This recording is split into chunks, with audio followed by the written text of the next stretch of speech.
Okay korang, yang ni adalah Penang Gold ataupun mas, Penang mas. Nampak? Okay, kita rasa yang ni dulu kita rasa Penang Gold. Ambil bang, makan kat luar. Nampak dia punya warna dia cuba tunjuk. Okay, jom. Itulah tujuan Kak Yung sebenarnya nak datang Penang ni, kita nak makan Penang Gold. Okay, kat sini je. Okay.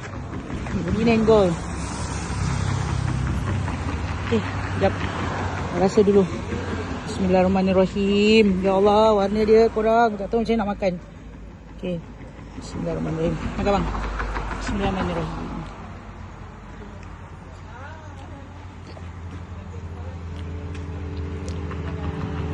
Nak describe macam mana? Oh, lemak. Lemak manis. Lemak berkrim. Manis. Dia suapan yang kedua tu baru korang boleh rasa. Lemak dia melekat dekat tekak, okey? Melekat dekat tekak. Abang? Ada pahit? Tak ada. Dia tak ada pahit. Dia lemak saja. Dia lemak saja korang Lemak berkrim. Manis. Penang Gold. Penang Gold. Okay. D pula 168 Acun balik pulau. Okay, memang uncle punya pokok.